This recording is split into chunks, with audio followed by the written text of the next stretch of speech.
Welcome back to On Stage. I'm Frank Tillella. One of the hot new shows on TV this season is the historical drama Fellow Travelers. The Golden Globe-nominated series stars 4 actors of both stage and screen: Matt Bomer, Jonathan Bailey, Jelani Alladin, and Noah Ricketts. I recently sat down with the guys to talk about bringing some LGBTQ+ history to life on screen. Let's take a look. Mr. Fuller, we believe we have reason to ask you a series of questions. What reason? We're not at liberty to say. The Showtime series Fellow Travelers begins at an especially dangerous time in America. It was the 50s, in the depths of the Red Scare, when Senator Joseph McCarthy and his sidekick Roy Cohn famously used terrifying tactics to root out what they claimed were communists in American society. Have you ever attended meetings affiliated with the Communist Party? No. But it tells another story of the time, this one less well known. The Lavender Scare, when LGBTQ+ Americans were under siege and hunted down, prevented from holding government positions. Have you ever had inappropriate physical contact with another man? No. Matt Bomer and Jonathan Bailey stars Hawk Fuller and Tim Laughlin, whose tempestuous and heartbreaking relationship forms the core of the story. Jelani Alladin and Noah Ricketts round out the cast, playing Black LGBTQ+ men, navigating both homophobia and racism. How familiar were you with the Lavender Scare prior to signing on to this project? I had never even heard of it, and I did a lot of research to get up to speed with the 50s in general. I think even in civil rights and gay rights, I feel like we start at the 60s. And, you know, I had heard of the things in the 70s, but the Lavender Scare was brand new and terrifying. I mean, honestly, only peripherally, because we're not taught about it in school. So I'd heard Pete Buttigieg speak about it on a talk show, and I read a little bit about it, but I knew nothing about the specificity, that there was actually an executive order that Eisenhower put through that banned any LGBTQIA+ people from government. Total witch hunt. 10,000 people estimated lost their jobs, multiple people took their lives. We just didn't hear about it. I mean, it goes to show you, like, the amount of erasure that happens in American history. It's pretty wild. Fellow Travelers spans 4 decades, telling the stories of these 4 men and chronicling the history of the LGBTQ+ movement in America. For Jonathan Bailey, it was a bit of a learning curve. I'd sort of studied or was aware of McCarthyism and the Red Scare, but for me, I think the invitation here from Ron, who is the showrunner of this, was to be able to investigate what the queer experience is, and it was such a sort of amazing way to learn about, you know, what we carry with us, I think, as gay men. Do you feel a sense of responsibility as gay men standing there on screen and telling these stories and shining that spotlight pre-Stonewall, if you will? Yeah, I think there's an incredible responsibility. I think it fell on all of our shoulders as actors to tap into the world of the 1950s and remove any kind of 2022, 2023 mindset or judgment of these characters. These are men who did what they had to do to survive. And given the circumstances of their world, I don't blame them. I actually have incredible respect for them. 4 men, forced to find some way to survive in a world that often fought to deny them the right to simply exist.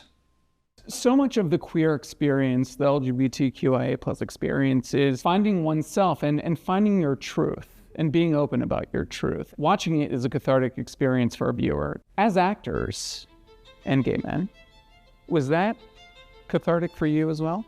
Oh my God. And Jelani and I had so many conversations, I mean, while filming this, because when we were growing up, we hold 2 truths, that we're Black gay men, and we never saw ourselves represented on TV or in film. And so when we took on this job, we were like, we have a really big task to do to make up for lost time. That's right. I sometimes worry that the history, those whose shoulders we stand on, gets erased or is starting to get erased. And I feel like this is a great series because we're learning history and we're looking towards the future too. Is that important to you as artists? Absolutely. I mean, I feel so fortunate that I've gotten to go back almost decade by decade by decade. Normal Heart, Boys in the Band, now Fellow Travelers, to take a look at our history and embrace it and have a whole new sense of gratitude for those who came before us. So maybe the 40s will be about you guys, and we can come support you on that. And I think there's actually something beautiful about the ending of the show.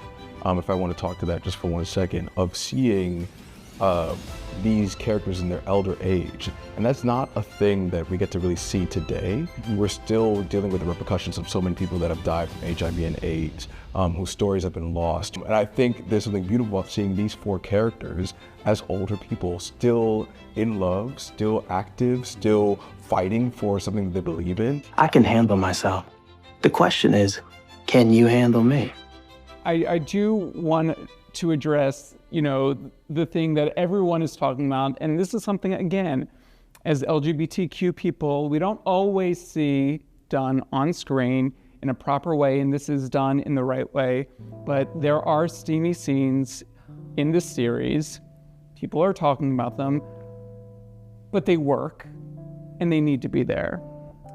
There also has to be trust with all of you as actors.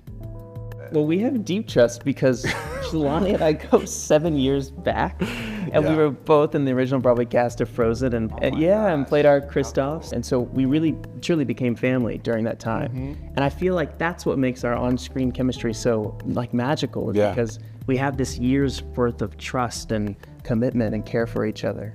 Yeah, I always say that you look into the eyes of each of these beautiful men sitting next to me, and I see love. I see people who are willing to show up and celebrate each other. And when you have to be that intimate in a show, that has to be there. So much of it goes back to the writing too, right?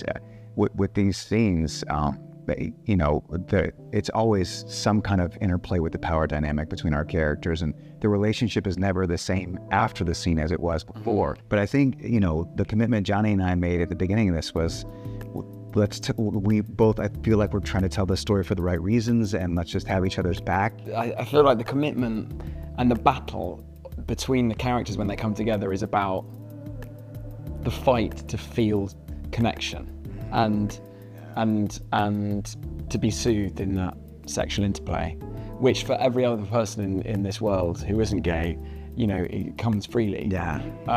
And I just found it really interesting because it seemed to mirror the political landscape as it develops over the years. And just their sexual act, even in a locked apartment, was such an act of activism and front-footedness. And so the experience of that for an audience, if it's shocking, if it feels like it gives them goosebumps, if it turns them on, that's right, because that's exactly what these characters were feeling and the importance of that. Matt, Jonathan, you keep talking about the next chapter for Fellow Travelers, and you keep pointing to your co-stars, Noah and Jelani. Yeah, I'm on board. I'm already signed on. It's done. Personally think that the chapter should be closed. I personally think it's now our duty to, now that you've seen an example of Black queer characters that can hold strong narrative and hold strong story arc, write more, create more, expand more. We can also be CEOs. We can also be, lawyers, doctors, healers, whatever you want, sports. I mean, there is so much more to unpack and uncover. Let this be an example. Let this show kind of set a precedent for what comes next. Yeah, and we'll be there to support that.